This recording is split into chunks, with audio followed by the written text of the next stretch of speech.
दुनिया में सबसे पावरफुल हीलिंग टूल क्या है? न कोई मेडिसिन, न कोई डॉक्टर, बस एक चीज, आपके खुद के थॉट्स। लुईस हे की लाइफ एक प्रूफ है कि अगर हम अपनी सोच, अपने बिलीव्स और अपने इमोशंस को ट्रांसफॉर्म कर लें तो हम अपनी बॉडी, अपनी रिलेशनशिप्स और अपनी पूरी जिंदगी को हील कर सकते हैं। ये book you can heal your life एक गाइड है जिसमें लुईस हे ने दिखाया है कि कैसे हमारी नेगेटिव थिंकिंग, गिल्ट, एंगर और पास्ट ट्रॉमा हमारे फिजिकल इलनेसेस का रूट कॉज बन सकती है। और सबसे अच्छी बात, आप अपनी लाइफ का मास्टर बन सकते हो, बस सोच को बदलकर। इस वीडियो में हम बात करेंगे लुईस हे की इंस्पायरिंग लाइफ स्टोरी, कैसे आप अपने दर्द और इलनेस को हील कर सकते हो, पावरफुल एफर्मेशंस और एक्सरसाइजेस जो आपकी लाइफ बदल सकती हैं, और वो माइंडसेट शिफ्ट जो हर इंसान को ज़रूर अडॉप्ट करना चाहिए। तो अगर आप भी इमोशनल या फिजिकल पेन से गुजर रहे हो या फिर एक नई जिंदगी की शुरुआत चाहते हो, ये वीडियो आपके लिए एक टर्निंग पॉइंट हो सकता है। तो वीडियो को एंड तक ज़रूर देखें। सोच बदलो, जिंदगी बदल जाएगी। ये सिर्फ एक क्वोट नहीं है, लुईस हे की जिंदगी का सच है। लुईस सिर्फ 18 महीने की थी जब उनके पेरेंट्स का डिवोर्स हो गया। उनकी माँ ने दूसरी शादी की, एक ऐसे आदमी से जो जर्मैनिक अपब्रिंगिंग से था, सख्त, वायलेंट और इमोशनली डेड। घर में अब्यूज़ और वायलेंस हर दिन का हिस्सा बन गया। जब लुईस सिर्फ 5 साल की थी, एक पड़ोसी ने उन्हें मोलेस्ट किया। कोर्ट केस चला, डॉक्टर का एग्जामिनेशन हुआ और सबने कहा ये तुम्हारी गलती थी। इन वर्ड्स ने उनकी सेल्फ वर्थ ऑलमोस्ट डिस्ट्रॉय कर दी। 15 साल की उम्र में अब्यूज़ से बचने के लिए लुईस घर छोड़कर भाग गई। 16 साल की उम्र में लुईस माँ बनी, लेकिन फाइनेंशियल और इमोशनल सपोर्ट के बिना उन्होंने अपनी बेटी को एक कपल के पास छोड़ दिया। वह गिल्ट और शेम का एक और दर्द था जिसे उन्होंने सालों तक दिल में छुपा कर रखा। लुईस ने न्यूयॉर्क में काम किया। वो एक हाई फैशन मॉडल बनी, दुनिया घूमी, व्हाइट हाउस में डिनर किया, लेकिन अंदर से वो कभी भी खुद से प्यार नहीं कर पाई। मॉडलिंग के बावजूद उनका सेल्फ एस्टीम ज़ीरो था। 14 साल की शादी के बावजूद उनके हस्बैंड ने उन्हें छोड़ दिया। यही वो वक्त था जब उनकी जिंदगी फिर से बदलने वाली थी। एक दिन लुईस एक चर्च ऑफ रिलीजियस साइंस के सेमिनार में गई। वहां उनका पहला एक्सपोजर हुआ हीलिंग, मेटाफिजिक्स और सेल्फ लव की टीचिंग से। वो पढ़ती गई, क्लासेस लेती गई और फाइनली चर्च की प्रैक्टिशनर बन गई। फिर एक दिन उनकी जिंदगी ने उन्हें एक और झटका दिया। डॉक्टर्स ने लुईस को बताया कि उन्हें कैंसर है। लुईस एकदम घबरा गई, लेकिन उन्होंने डिसाइड किया, मैं अपने थॉट्स से अपने कैंसर को हील करूंगी।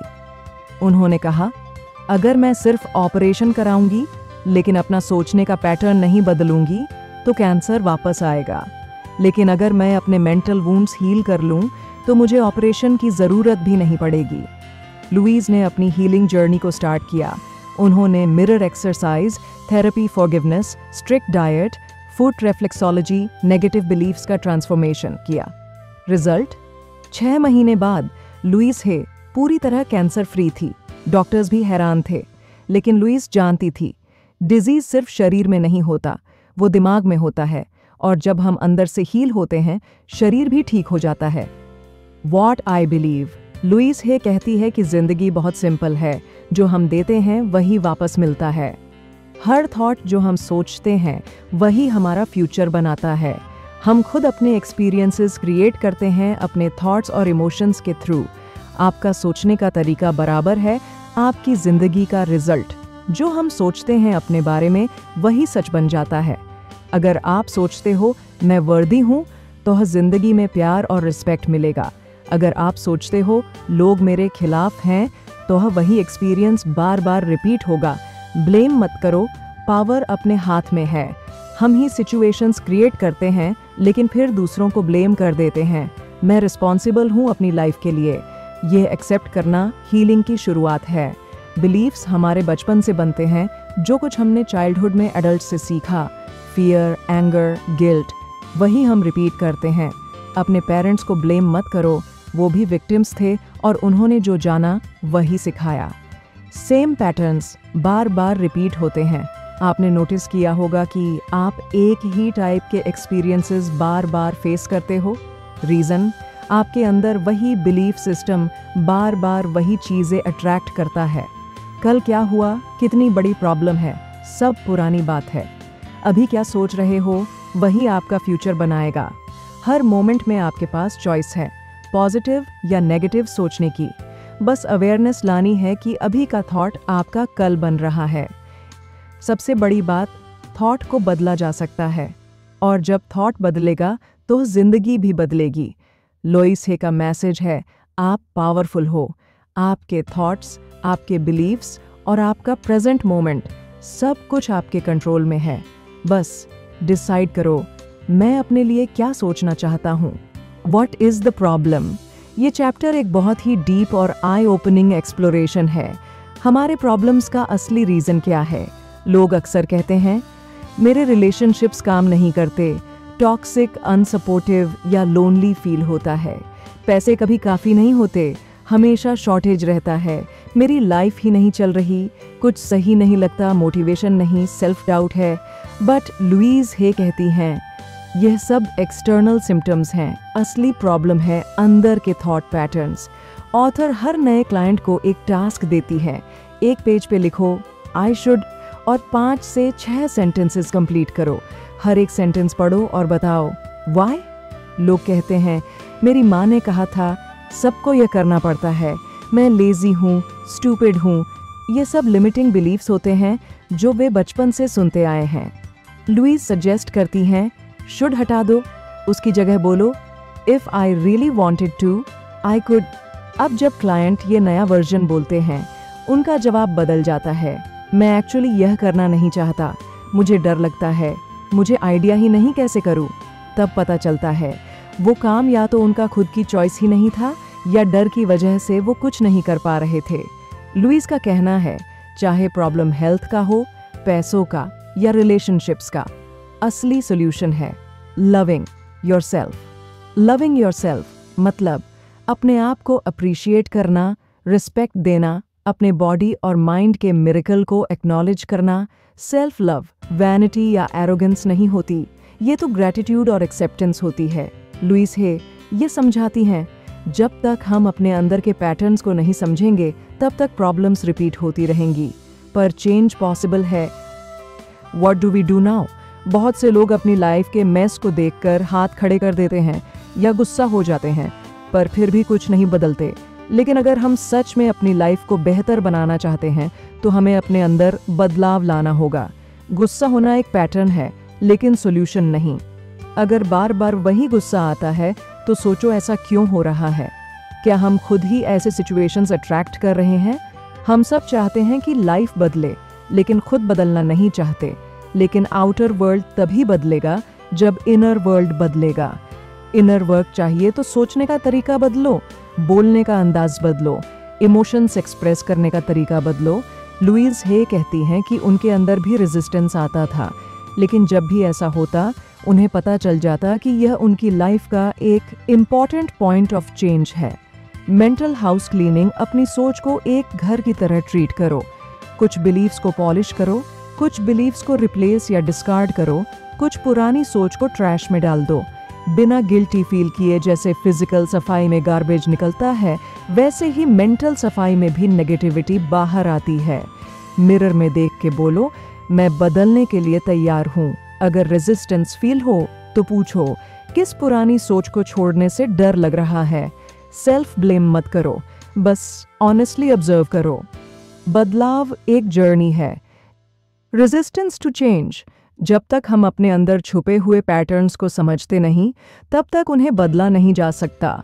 चेंज तभी पॉसिबल है जब हम अपनी प्रॉब्लम को नोटिस करना शुरू करते हैं, चाहे कंप्लेन करके, किसी बुक के थ्रू या किसी टीचर के जरिए। अवेयरनेस ही हीलिंग का फर्स्ट स्टेप है। जब हम किसी नए सॉल्यूशन या आइडिया को सिली, अनोइंग या अनएक्सेप्टेबल मानते हैं, तो यह एक्चुअली हीलिंग का स्टार्टिंग पॉइंट होता है। अपने प्रॉब्लम्स के लिए जिम्मेदारी लेना, गिल्ट फील करना नहीं है। यह एक्सेप्ट करना है कि हमारे थॉट्स के पास इतनी पावर थी कि उन्होंने यह रियलिटी बनाई। अब हम उसी पावर को कॉन्शियसली यूज कर सकते हैं पॉजिटिव लाइफ क्रिएट करने के लिए। जो चीजें हमारे लिए सबसे मुश्किल हैं, वही हमारे सबसे बड़े लाइफ लेसन्स होते हैं। रेजिस्टेंस को नोटिस करो, और फिर action low. That's how transformation begins. Resistance के कुछ सिग्नल्स होते हैं, जैसे non verbal science, topic change करना, रेस्टलेसनेस, लेट आना, डिस्ट्रैक्शंस, प्रोक्रेस्टिनेशन, असम्पशंस, यह काम नहीं करेगा, वह नहीं समझेगा, मुझे पर्सनालिटी बदलनी पड़ेगी, एटसेट्रा। बिलीफ्स, मेरे फैमिली में ऐसा नहीं होता, स्पिरिचुअल पीपल एंग्री नहीं होते, यह मेरे लिए नहीं है। एक्सक्यूजेस, वह नहीं चाहते मैं बदलूं, मुझे परमिशन नहीं है, एटसेट्रा। सेल्फ कॉन्सेप्ट रेजिस्टेंस, मैं तो ओल्ड, यंग, डम, पुअर, एटसेट्रा हूँ। ये सब एक्सक्यूजेस हमें स्टक बनाए रखते हैं। मैं रेडी नहीं हूँ, लोग क्या कहेंगे, मैं फेल हो जाऊंगा, मैं अपनी फ्रीडम लूज कर दूंगा। Fear of unknown, fear of judgement, fear of failure सबसे बड़ी रेजिस्टेंस होती है। हर पैटर्न या हैबिट के पीछे एक हिडन इमोशनल नीड होती है। जब तक उस नीड को समझा नहीं जाता, हम उस पैटर्न को रिपीट करते रहते हैं, चाहे वो एंगर हो, स्मोकिंग हो, सेल्फ सैबोटाज हो या टॉक्सिक रिलेशनशिप्स। चेंज तभी होता है जब हम रेजिस्टेंस को समझते हैं, अपने एक्सक्यूजेस और बिलीव्स को चैलेंज करते हैं, मिरर वर्क जैसे टूल्स का यूज करते हैं और अपने अंदर की पावर को कॉन्शियसली एक्टिवेट करते हैं। Remember, healing starts the moment you think about making a change. How to change, ये चैप्टर प्रैक्टिकल टूल्स देता है जो हेल्प करते हैं इमोशनल हीलिंग और इनर ट्रांसफॉर्मेशन के जर्नी में। 1. Nurture willingness to let go. अब हम किसी पुरानी आदत या नेगेटिव पैटर्न को छोड़ने की कोशिश करते हैं तो सिचुएशन पहले और बुरी लग सकती है, लेकिन ये साइन होता है कि हीलिंग प्रोसेस शुरू हो गई है। एग्जाम्पल, प्रॉस्पेरिटी पे काम कर रहे हो और वॉलेट खो गया, हेल्थ पे फोकस कर रहे हो और कोल्ड हो गया, ये सब साइंस हैं कि चीज़ें शिफ्ट हो रही हैं। Second, mirror exercise. मिरर के सामने खुद से बात करो, मैं मानता हूँ कि मैंने ये कंडीशन क्रिएट की है, अब मैं इस पैटर्न को छोड़ने के लिए तैयार हूँ। अपने आप को ईमानदारी से प्रभावित करो कि तुम वास्तव में परिवर्तन के लिए तैयार हो। 3. Your mind is just a tool. दिमाग का कंट्रोल तुम्हारे हाथ में है, ये बस एक हैबिट फॉलो करता है और हैबिट्स बदली जा सकती हैं। अपने थॉट्स को कॉन्शियसली चूज करो। 4. माइंड कंट्रोल करना। जब पुराने थॉट्स वापस आएं तो खुद से फर्मली बोलो, अब मुझे लगता है कि बदलाव लाना आसान होता जा रहा है। 5. लेटिंग गो एक्सरसाइज। रिलैक्स करो, बॉडी को लूज छोड़ो और यह एफर्मेशंस रिपीट करो। मैं टेंशन, फियर, गिल्ट, सैडनेस को छोड़ रहा हूँ, मैं सेफ हूँ। ये सिंपल प्रैक्टिस एफर्मेशंस को और पावरफुल बना देती है। चेंज तब आता है जब हम विलिंग होते हैं। हमें हर स्टेप में सिर्फ विलिंगनेस चाहिए, हाउ का जवाब यूनिवर्स देगा। तो दोस्तों, ये थी आज की वीडियो। अगर ये वीडियो आपको पसंद आई तो लाइक करें, कमेंट करें, चैनल को सब्सक्राइब कर लीजिए और बेल आइकॉन ज़रूर दबाएं ताकि आप कोई भी इंपॉर्टेंट अपडेट मिस ना करें।